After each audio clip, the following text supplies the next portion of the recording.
እኔስ በኃጢአት ጎስቁዬ በኃጢአት ጎስቁዬ የተሰባበረው ሰላም ኩራት ተኸታተልቲ እምባርከስ ሎሙ ድማ ከምቲ ልሙድ ሓደ ሓድሽ ሓበሬታ ናባኹም ከብፅሕ መፅእ ኣለኹም። እምባርከስ ኩራት ተኸታተልቲ እቲ ሎሚ ናባኹም ከብሎ ቀሪበ ዘለኹ ሓበሬታ ድማ ጉዳይ ኣቤል ሸው ሓውና ዝተመልከተ ይኸውን። እምባርከስ ከም ዝፍለጥ ሎምኦነ ኣብ ከቢድ ኣብ ሕማም ከም ዘሎ እንዳተዘረበ ዝፅንሐ እንትኸውን እዚ ሓውና እዚ ሕጂ ድማ ወላዲት ኣዶ ናይ ኣቤል ሸው ዝሃበቶ መልሲ ኣሎ። ብፍላይ ድማ ምስ ወዲ ወላዲ ኣዳ ምስ ውላዳ ተታሒዙ ዝወፀ ዘሎ ሓበሬታን ካብኡ ተወሳኺ ድማ ብምንታይ ምክንያት እዩ ሆስፒታል ኣትዩ ዝብል ድማ ዝርዝር ሓበሬታ ናባኹም ከብል ክኸውን እየ ማለት እዩ። እስካብ መጨረሻ ሓቢርኩምኒ ክትፀንሑ እናዓደምኩ ሰብስክራይብ ዘይገበርኩም ተከታተሉና ድማ ሰብስክራይብ ብምግባር ሓደሽቲ ሓበሬታ ክረክብ ከለኹም መጠን ቀልጢፉ ናባኹም ክበፅሕ ሰብስክራይብ ገበሩ ኢኹም ሓቢርኩም ንፅንሑ ፈለማስኪ ሓውና ኣቤል ቅድሚ ሕጂ ካብቶም ዝገብሮም ዝነበረ ፅቡቃት ተግባራት ካብቶም ብዙሕ ሰብ ናይ ኣቤል ሸው ዝፈትወሎም ነገራት ገለገለ ሓንቲ ቪድዮ ናባኹም ከብለኩም። لما بتعامي حزينة بتعامي تسمعني كم زعينا التاريخ سمعي فلتن إن حلينا لكم فيديو زغايت حلفوا من جمرة بتعامي زحزن ذات رواز لكم بولادي شوعتي أوليدا خلزم شوعته زم شديش أودات ميرم زم أودات كلهم عارفهم زحز استرفت حتى بلين قوالا خا نايسن أمر حمام تانيا خوينا زول دو تقول عود سنايسن أمر حمام تانيا خوين أوزي كل تور حقا بزي في اللصة تعميته مش حدا قلع وليدانا نايسن أمر حمام تانيا هم زاد زيا شديش أودات سينا بتعامي أبشجر يا زلا لا لما أنا تبيت خسارات ولا تاريخها تواقع نغلا بتعامي حزينة أنا بتعامي تسمعني إن فيديو علينا زلكم لما اللي على موصعه لا يزاد زي أنواع كن حبسها بليز حاجزني حفيركم لا يتفضل اليوم أنا داخل من يخيط كل من مسكر كنت نعست ما يستني له عمي صوح من هاي نفلت حجي ديو هو زغا نايز عاد سوي هو يبها لمبنها قانا معارف بس نخيد السحرة أنا زاروا مشتي كنا علاني لا عندي غي كمي لغي كمي عنا حراس لي حجي حجي حراس توليدو تولع ودديو وعمالي ما تصدقي امين لحن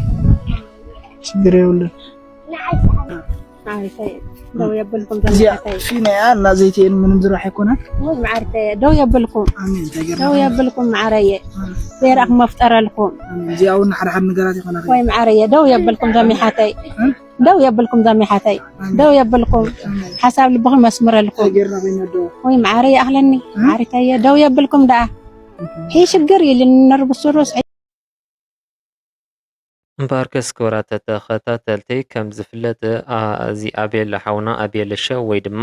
ሃያል ሰብ ብዝብል ሽሙ እንፈልጦ ኣብ ማሕበራዊ ሚድያ ቲክቶክ ካብቶም ኣዝዮም ህቡባትን ብዙሕ ሰብ ፈታዊ ዘለዎም ሓውና ሓደ እዩ። እምባርከስ እዚ ሓውና እዚ ብዕድመ ንእስ ዝበለ እንትኸውን ናይ ህዝቡ ስቃይ ዘሳቅዮ ናይ ህዝቡ ሕማም ዝሕመሞ መንእሰይ ህፃን ሓውና ነይሩ። እምባርከስ ኩራት ተኸታተልቲ እዚ ሓውና እዚ ድማ በታ ዝኽእላ በታ ሞባይል ሒዙ ክገብራ ዘለዎ ስራሕ ኣብ ፀገማት ናይ ህዝቢ ትግራይ ናይ ህዝቡ እንዳቃልዐ ሓገዝ መታን ክረኽቡ እቲ ሓገዛቶም ድማ ከቱ ከይተረፍን እቶም ዝሕጎስ ሰባት ድማ ፅቡቅ ሂወት ክነብሩ ሂወቶም ብሳእኒ ገንዘብ ሳእኒ ሓጋዚ ሂወቶም ከይተሓልፍ ካብቶም ብዕቱብ ዝሰርሑ ሓደ እዩ ማለት እዩ። እምባርከስ ኩራት ተኸታተልቲ ሓውና ኣቤል ሸው ምስ ንበዓል ብሬ ምስ ንበዓል እዚ ሓውና ልኡል ኮይኖም ብርክት ዝበሉ ስራሓቲ ሰሪሖም እዮም። ብፍላይ ድማ እቲ ናይ ሕፃፅ እዋን ተዘከርዎ ኢኹም ቅድሚ ሕጂ ዋላ እኳ ብዝተፈላለየ መልክዓቱ ኣዝዩ ብርክት ዝበለ ስራሕ እንዳሰርሑ ተመፁ። ኣብቲ ናይ ሕፃፅ እዋን ግን ካብቶም ሽሞም ገኒኖምሉ ዝነበሩ እዋን እዩ ነይሩ። ትግራይ ድማ ከምዚ ዓይነት ሰብ ኣለዋ ድዩ ኢሉ ብዙሕ ሰብ ተሓጒስሎም ካብቶም ዝነበሩ መናእሰይ ኣቤል ሓውና ሓደ ነይሩ ማለት እዩ። ህዝቢ ሕፃፅ ኣብ ከቢድ ፀገም ኣብ ዝወደቐሉ ህዝቢ ሕፃፅ ኣብ ከቢድ ጥሜት ኣፍ ሞት ኣብ ዝነበረሉ ቀልጢፎም እቲ ጉዳይ ናብ ማሕበረሰብ ዓለም ብምቅላሕን እስካብ ብድቃስ ምስኣን ስራሕቲ ሰሪሖም ህዝቢ ትግራይ ድማ ኮሪዕሎም እዩ ማለት እዩ። እምባርከስ ክብረት ተኸታተልቲ ስለ ኣቤል እዚ ካብ በልኩ ኣቤል ድማ ሕጂ ከምቲ ኩሉ ሰብ ዝበፅሖ ሓሚሙ ኣብ ሆስፒታል ኣትዩ በጃኹም ፀሊለ ክብል እውን ተዛሪብሎ ማለት እዩ። እምበር ክስኩራት ተኸታተልቲ ከም ዝፍለጥ ኦልሬዲ ፈጣሪ ኣይተሕምኒ ኣይበሃሊ ምሕረት ካልኣኸለይ እምበር ኣይተሕምመኒ ይበሃሊ ሓውና ኣቤል ድማ ሓሚሙ ንብርክት ዝበሉ እዋናት እውን ካብ ማሕበራዊ ሚድያ ጠፊኡ ፀኒሑ ነይሩ እምበር ክስኩራት ተኸታተልቲ ሕጂ ድማ ካብ ሓውና ኣቤል ዝተሰምዐ ካብ ወላዲት ኣዲኡ ዝተሰምዐ ሓደ ጽቡቕ ዜና ጽቡቕ ሓበሬታ ኣሎም እምበር ከስ ከም ዝፍለጥ ምስ ወላዲት ኣዲኡ ቅድሚ ሕጂ እውን ቪድዮ ዘርጊሖም ነይሮም እዮም ከምቲ ትርእይዎም ዘለኹም ኣብ ምስሊ እውን ሕጂ ድማ ወላዲት ኣዲኡ ማለት እዩ ስለ ኣቤል ወዳ ተዛሪባ ኣላ ኣቤል ወደይ ከቢድ እዩ ሓሚሙ ፀኒሖም ብፍላይ ድማ ኣብ ፈለማ እዚ ከቢድ ሓሚሙ ናብ ሆስፒታል ክኣቱ ከሎ ኣዝየ ደንጊፀ ነይረ እየ ክትብል እውን ተዛሪባ ኣላ እዘን ኣዴና እዚአን ድማ ብፍላይ ወዳ ኣሽንኳን ዶ ሆስፒታል ኣትዩ ክትበሃል ሕማቕ ዕንቅፋት ገጢሞ እኳ ክንደየናይ ውለድና ከም ዝድንግፁ ትፈልጡ ኢኹም እምበር ከስ ክብራተ ተኸታተልቲ እዛ ኣዴና እዚኣ ድማ ውላዳ ምስ ሓመመ ኣብ ከቢድ ስምዒት ኮይና ብዙሓት ነገራት ገቢራ ነይራ እያ ብፍላይ ሕጂ ግን ጽቡቕ ነገር እንተሃለወ እቲ ወዳ ኣብ ድሓን ዝበሃል ኩነታት ከም ዘሎ ድማ ተዛሪባላ ማለት እዩ እምበር ከስ ክብራተ ተኸታተልቲ እዚ ወዳ ድማ ሕጂ እቲ ሕማሙ እውን ተፈሊጡ ሕክምና እውን ግቡእ ክትትል እንዳተገበረሉ እዩ ዘሎ ሓውና ኣቤል ድማ እቲ ሕማሙ እዚ ኢላ ከም ዝነገረትና እንተኾይኑ ናይ ጨጎራ ሕማም እዩ ጨጎራ ትፈልጥዎ ኢኹም መብዛሕትኡ ሰብ ጨጎራ ኣለዎ እዩ ግን ድማ ትፍልል እዩ ንገሊኡ ኣዝዩ ሃስዮ ንገሊኡ ግን ኣድሓን ማለት